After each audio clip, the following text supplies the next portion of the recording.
मई बच्चे पेपर देकर निकलते हैं नीट का, लेकिन उनके चेहरे पर दिखता है एक डर।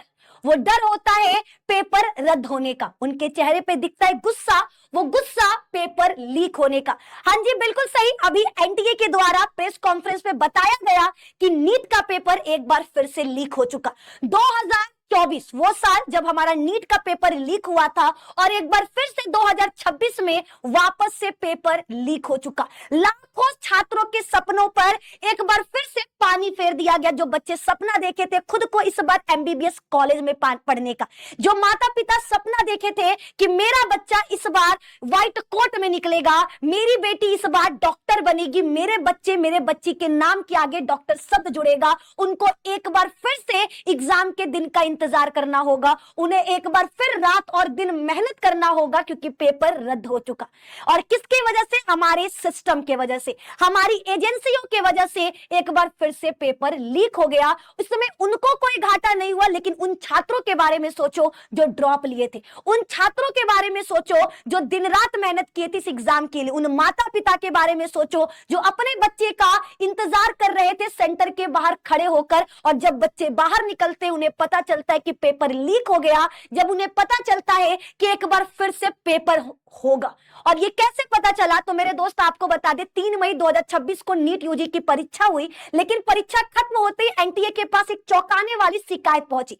राजस्थान के सीकर में परीक्षा से 2 दिन पहले एक गेस्ट पेपर या कह सकते क्वेश्चन बैंक बहुत ही तेजी से बच्चों के बीच आग की तरफ फैल रहा था। अब आप कहोगे कि मैम इसमें नॉर्मल है, क्वेश्चन पेपर या गेस्ट पेपर हर बार निकलता है, टीचर्स अपना अपना क्वेश्चन पेपर गेस्ट पेपर निकालते हैं, इसमें बड़ी बात क्या है? बड़ी बात है, बड़ी बात है मेरे दोस्त, क्योंकि उस पेपर में आपको बता दे 410 सवाल थे, और 410 में से 120 सवाल नीट में आए थे। लगभग 90 बायो के सवाल सेम टू सेम उस गेस्ट पेपर में पाए गए। Same option, same question, same तरीका, डायरेक्ट बच्चा जो आपके पेपर में था वो उस गेस्ट पेपर में था। सिर्फ उतना ही नहीं, केमिस्ट्री के लगभग 40 क्वेश्चन सेम टू सेम उस गेस्ट पेपर में पाए गए। तो अब आप बताओ यहां गलती किसकी है?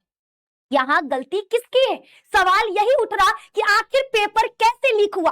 आखिर पेपर बच्चों तक पहुंचने से पहले ही ये उन धंधे वाले लोगों के पास कैसे पहुंच गया जो पेपर को महंगे महंगे दामों में बेचे, जिन्होंने कड़ी कड़ी बच्चा बहुत ही महंगे दाम लाखों रुपए में उस पेपर को, उन क्वेश्चन सीट को बेचा ताकि बच्चे खरीद सके, क्योंकि उनको तो जरूरत है, उनको तो जरूरत है, उनको डॉक्टर बनना है, तो भैया कोई लाख रुपए भी बोले, 2 लाख रुपए भी बोले, अगर उनको पता है कि वो क्वेश्चन आने वाला है वो खरीद लेंगे। और यही बच्चों ने किया, लाख रुपए देकर उन पेपर्स को खरीदा, उन क्वेश्चंस को याद किया और पेपर जाकर दिया। लेकिन वो कहते हैं ना, सच कभी छुपता नहीं, और सच सामने आ गया। जब सच सामने आया तो सबके पैरों के नीचे से जमीन खिसक गया कि आखिर कैसे हो सकता है। इतनी कड़ी पाबंदियां लगाने के बाद भी, इतनी अच्छी व्यवस्था देने के बाद भी आखिर पेपर कैसे लीक हो गया?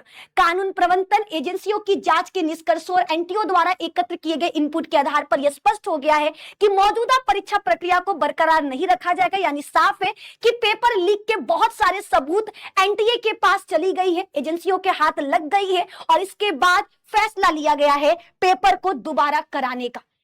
यह सच है कि सिर्फ यह एक गेस्ट पेपर नहीं था, बल्कि परीक्षा से पहले असली प्रश्न पत्र था जो लीक हो गया, जो बच्चों तक पहले ही पहुंच गया। लेकिन उन बच्चों के बारे में सोचो जो पूरे साल मेहनत किए थे इस दिन के लिए, इस परीक्षा के लिए, कि अब उनका सपना इस साल पूरा होगा। लेकिन इस साल सपना तो पूरा नहीं हुआ, इस साल एक बार फिर से पेपर लीक हो गया। अब एनटीए का जवाब कि दोबारा परीक्षा की तारीख और नए एडमिट कार्ड की जानकारी जल्द एनटीए के आधिकारिक चैनलों के जरिए दी जाएंगी। यानी बच्चे को अब इंतजार करना है, उनका दोबारा से एग्जाम डेट आने वाला है, उनको दोबारा से एग्जाम देने का मौका मिलेगा। लेकिन हम अभी भी बोलेंगे कि अगर हमारा शिक्षा व्यवस्था स्ट्रांग नहीं हुआ, अगर इन लोगों के ऊपर सख्त कार्यवाही नहीं की गई, तो जो आज हुआ है, जो 2024 में हुआ था, 2026 में हुआ है, वो आने वाले साल भी होगा। तो अगर आप इनको रोकना चाहते हो तो सख्त कार्यवाही करिए, ऐसे लोगों को सख्त सजा सुनाइए, ताकि उनके भी रोंगटे खड़े हो जाए जो ऐसा करने के बारे में सोचेंगे भी। बाकी आप लोग अपने कमेंट में जरूर बताना कि आपका क्या राय है इस नीट यूजी पेपर का जो लीक हुआ है उसको लेकर। कमेंट में हम आप सभी का इंतजार करेंगे। और हाँ, इस वीडियो को ज्यादा से ज्यादा शेयर करिए ताकि हर बच्चे तक पहुंच सके, हर उस स्टूडेंट तक पहुंच सके जो नीट का सपना देखा है, जो डॉक्टर बनने का सपना देखा है, उसे भी तो पता चले कि आखिर हमारी शिक्षा व्यवस्था, हमारे भारत का सबसे बड़ा एग्जाम, मेडिकल एग्जाम, उसको लेकर भी हमारी शिक्षा व्यवस्था स्ट्रांग नहीं है, एजेंसियां उसको लेकर भी तैयार नहीं है। तो क्या इसमें हमें सपना देखने का हक है? डॉक्टर बनने का जो सपना है, जो हमने सजाया है, क्या सच में हम पूरा कर पाएंगे? क्योंकि हमारे मेहनत में तो कमी नहीं है, लेकिन हमारे शिक्षा व्यवस्था में बहुत बड़ी कमी है। और इसको अगर दूर करना है तो हम सबको मिलकर एक साथ एक आवाज में खड़ा होना होगा सरकार के खिलाफ, शिक्षा व्यवस्था के खिलाफ। तो आप लोगों का कमेंट बहुत जरूरी है, कमेंट में अपना राय जरूर दें और ऐसे ही वीडियोस के लिए हमारे चैनल के साथ दे रहे हैं। बहुत बहुत धन्यवाद।